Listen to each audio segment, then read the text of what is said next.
할렐루야. 하나님의 크신 은혜와 평강이 모든 성도들에게 함께 하시기를 축원합니다. 6월 23일 주일입니다. 오늘은 사도행전 24장 24절에서 25장 12절까지의 말씀으로 후임 총독 베스도 앞에서라는 제목으로 함께 말씀을 나누고자 합니다. 사도 바울은 우리 주 예수 그리스도의 복음을 증거하고 특별히 부활하신 주님, 부활의 복음을 증언하면서 자신의 모든 에너지와 삶을 주님께 바치고 있는데요. 많은 난관들이 또 핍박들이 유대인들의 공격이 끊이지 않았습니다. 우리가 어제 나눈 말씀처럼 많은 유대인들이 바울을 계속해서 고소하게 되지요. 제목은 세상을 선동하고 유란하게 했다, 이단 사상을 유포했다, 성전을 모독했다 이렇게 얘기를 했지요. 그러나 바울은 적극적으로 변론을 했습니다. 이제 예루살렘에 머문 지 10일밖에 안 됐는데 이 세상을 선동하게 했다고 하는 것은 말이 되지 않는다.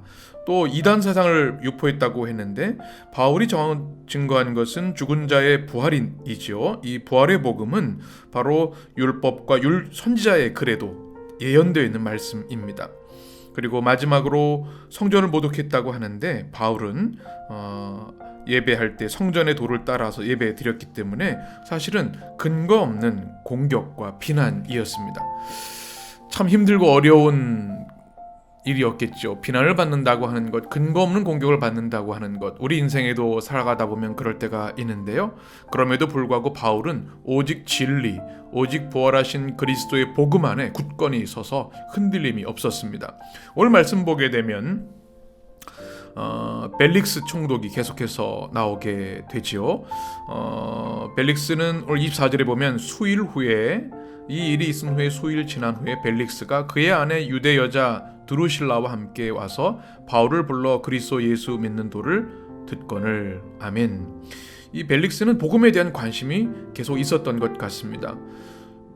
물론 그는 정치적인 이익이 우선이었고 유대인들의 마음을 빼앗고자 하는 정치적인 목적이 있었지만 그럼에도 불구하고 복음에 대한 관심이 있었던 것 같지요. 그래서 아내였던 드루실라와 함께 바울을 불러서 그리스도 예수 믿는 도, 복음에 대해서 들었습니다. 여기서 드루실라는 헤롯 아그리파 1세의 딸이죠. 이제 그 벨릭스의 세 번째 아내가 되겠는데 그 아내와 함께 바울을 불러서 예수님에 대한 복음을 듣습니다. 25절에 보니까 바울이 그때 의와 절제와 장차 오는 심판을 강론했다. 의가 무엇인지, 절제가 무엇인지, 장차 오는 심판이 무엇인지를 담대하게 전했습니다. 그랬더니 25절에 보면 벨릭스가 두려워했다. 이 두려움을 듣는 것, 제가 사도행전 2장에 베드로의 설교에 대한 유대인들의 반응에 대해서 정말 찔림이 있었다 말씀을 드렸었는데 이 두려움을 갖는 것은 이 복음을 받아들이는데 회개하는데 굉장히 중요한 요소입니다. 그런데 안타깝게도 이 벨릭스는 두려운 마음으로 그냥 지나치고 말았습니다. 그리스도의 복음을 영접하고 참 회개하고 그리스도의 이름으로 세례를 받았더라면 좋았을 텐데 복음에 대한 관심도 있었고 복음에 대한 두려움, 죄에 대한 두려움도 있었지만 끝끝내 복음을 영접하지는 못했습니다. 그리고 24절에 보면 바울에게 돈을 받을까 바랬다. 자주 불러 얘기했다는 겁니다. 이 총독, 이 정치가로서 통치자로서 참 진리에 대한 구원에 대한 우리 영혼의 승리에 대한 영생에 대한 관심보다 돈, 또 정치적인 이익, 유대인들의 지지 이것이 더 먼저였기 때문에 주의 복음을 받아들이지 못하는 모습을 봅니다. 우리 이 세상도 보게 되죠. 세속화된 이 시대를 보면 돈과 권력 또는 쾌락, 우리 당장의 이익에 더 마음이 쏟아져 있어서 도무지 그리스도의 복음을 받아들이지 못하는 그런 사람들도 보게 되는데 이 벨릭스의 모습을 통해서 그것을 봅니다. 우리는 그래서는 안 되겠죠.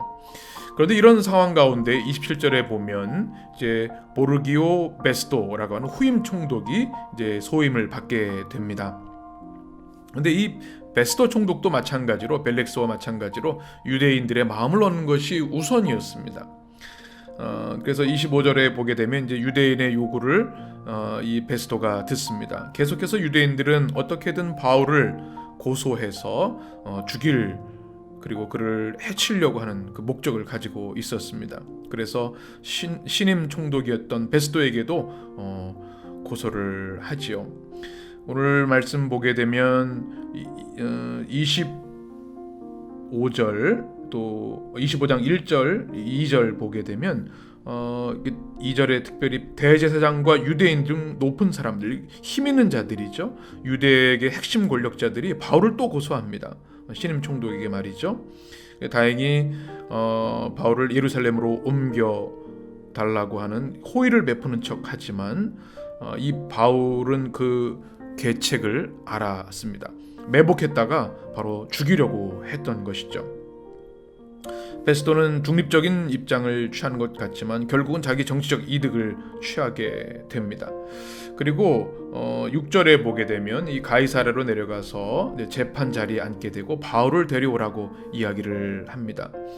유대인들이 여러 가지 고발을 했지만 증거를 찾지 못했다. 7절에 기록되어 있습니다. 이 바울이 복음의 전도자로서 이렇게 자신이 어떤 고소당할 만한 근거를 가지지 않았다는 것은 참 중요한 것 같습니다. 그래서 결백한 마음이었지만 결국 정치적 이유로 바울은 계속해서 갇혀있게 되고 고소를 당하게 된 것이죠.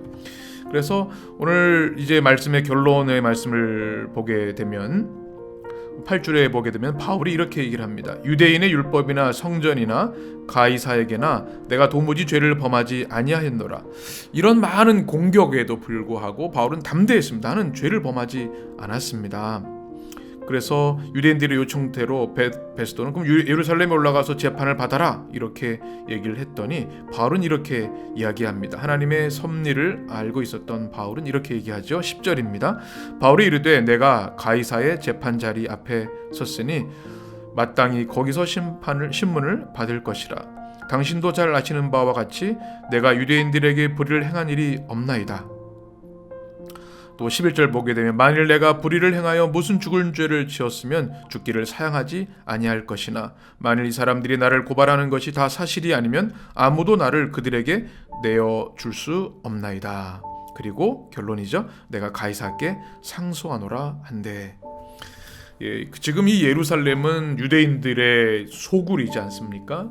바울을 호랑이 굴로 넣으려고 계속해서 예루살렘에서 재판을 하게 해달라 요청을 했던 겁니다. 그런데 사도 바울은 로마 시민권자였습니다. 그래서 이 예루살렘에서 재판을 받으면 죽을 수밖에 없다고 하는 것을 알았고 그는 하나님께서 계획하셨던 것처럼 결국 로마로 가고자 죄수의 신분을 유지하면서 나는 가이사, 로마 황제, 그 당시 최고 권력가 앞에서 나는 재판을 받겠다.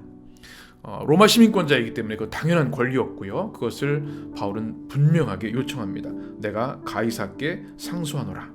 그래서 결국 유대인들의 음모, 그의 매복해서 죽이려고 했던 그 음모는 실패로 돌아가고요. 이제 바울은 가이사로 황제에게 심판받기 위해서 로마로 향하게 되는 것이죠. 이 놀라운 하나님의 인도하심과 섭리를 보게 됩니다. 사람이 아무리 혈기등등한 유대인들이 바울을 죽이고자 했지만 하나님께서 그 로마 시민권을 가진 바울을 지키시고 또 로마 시민권을 갖게 하셔서 이 위기를 모면하게 하시고 결국 그 당시 중심지였던 로마 최고 권력자였던 가이사에게 상소할 수 있게 해주셨습니다. 그곳에서 또 증언하고 결국 바울은 그리스도 예수의 십자가와 부활의 복음을 증언하게 될 것입니다. 오늘 말씀을 우리가 묵상하면서 벨릭스 또 우리가 베스도 이 총독의 모습들을 살펴볼 필요가 있겠습니다. 세상의 권력을 가진 이들은 진리에 대한 관심, 영혼 구원에 대한 관심, 하나님 나라와 영생에 대한 관심은 없고 그 복음을 듣고도 또 때로는 두려움을 갖더라도 받아들이지 못하는 안타까운 마음을 봅니다. 무엇이 우리에게 필요할까요? 우리는 예수 그리스도의 복음을 들었을 때 우리 안에 담대한 믿음으로 복음을 영접하는 것이 너무나 중요합니다. 십자가의 그 주님의 사랑에 찔림을 얻고 통회하고 회개하며 예수 그리스도만이 나의 주님이시오 그리스도라고 하는 고백을 가질 때 우리는 구원과 영생의 길을 나갈 수 있는 것이죠. 우리 안에 혹시 벨릭스나 베스터 총독의 모습이 있는 것은 아닌지 우리가 돌아보아야 할 줄 믿습니다. 그리고 하나님이 주신 은혜로 인해서 바울은 이 죽음의 위기 가운데에도 포기하지 않고 결국 가이사에게 상소함을 인해서 로마로 나아가는 모습을 보게 됩니다. 하나님의 구원의 역사는 몇몇 사람이 결코 막을 수 없습니다. 아니 수많은 군대 로마 황제가 막을 수 없는 것이죠. 하나님의 구원의 역사는 인간이 막을 수 없고 하나님의 절대 권세로 권능으로 하나님의 방법으로 해결해 나가시는 거죠. 지금도 오늘도 주님의 교회를 통해서 또 많은 주님의 백성들을 통해서 구원의 역사를 이루어 가시는 줄 믿습니다. 우리 사랑하는 성도 여러분, 오늘 주일의 은혜가 여러분에게 충만히 임하게 되기를 원합니다.